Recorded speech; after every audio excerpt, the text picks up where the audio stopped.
This episode of The Young Turks is brought to you by Thrillist.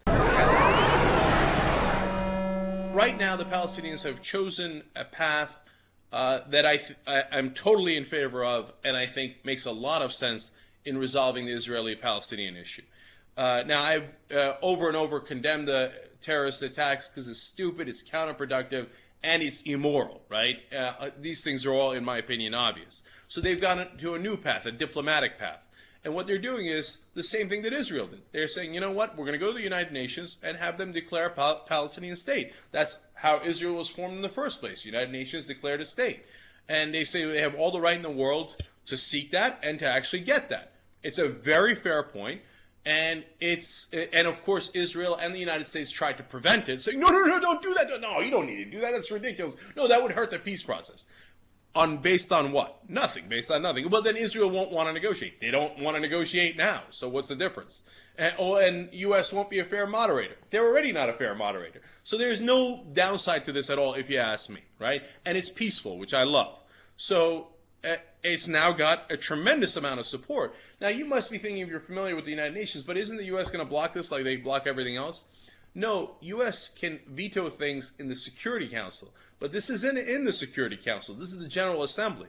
And if they simply get enough votes in the General Assembly, which they seem to be incredibly likely to do, they will then be declared an official state in the United Nations. That has a tremendous amount of ramifications. One of the people who understands that is Ehud Barak, Israel's defense minister. He says, quote, "We are facing a diplomatic political tsunami that the majority of the public is unaware of that will peak in September. Quote, it is a very dangerous situation and one that requires action." And what he's saying is, and look, Ehud Barak does not have clean hands.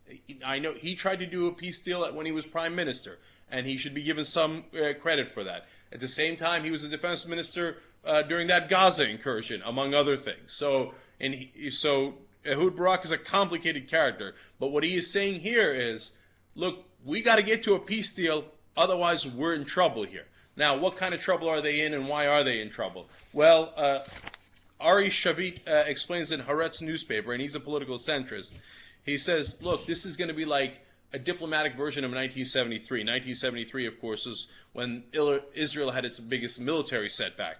He said, quote, "Every military base in the West Bank will be, meaning every Israeli military base in the West Bank, will be contravening the sovereignty of an independent UN member state if this happens. A diplomatic siege from without and a civil uprising from within will grip Israel in a stranglehold." Look, there are this concern and this worry because it's true. If you have this decision by the United Nations, it has ramifications and consequences. If you are serious violations of the rulings of the United Nations, other states then take action. Most importantly, economic action. Look, in the end, what's the only real pressure you could put on Israel is obviously to say, hey, people will no longer be trading with Israel, hence their economic interests are hurt.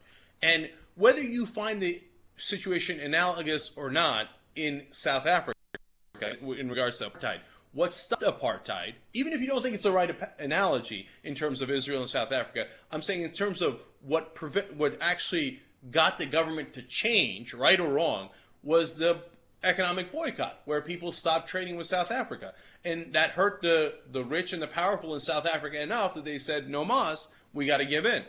And so that would be the road that Israel would be on if they don't hurry up and make a peace deal. For the first time, they actually have a motivation to make a peace deal. Before, when they didn't make peace deals, they had almost nothing to lose. They thought, what are these Palestinians going to do? Anytime there's any kind of real conflict, we'll crush them militarily. So, but now the economic and diplomatic, real matters are at hand here.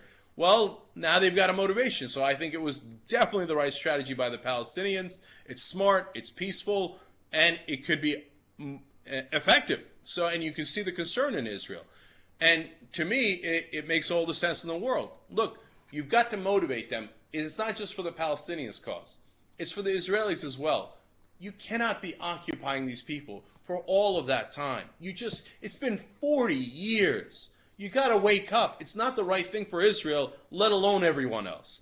And if this drives both sides to a peace deal, well, that would be fantastic. So I'm a little hopeful today. And now we have a new sponsor, Thrillist.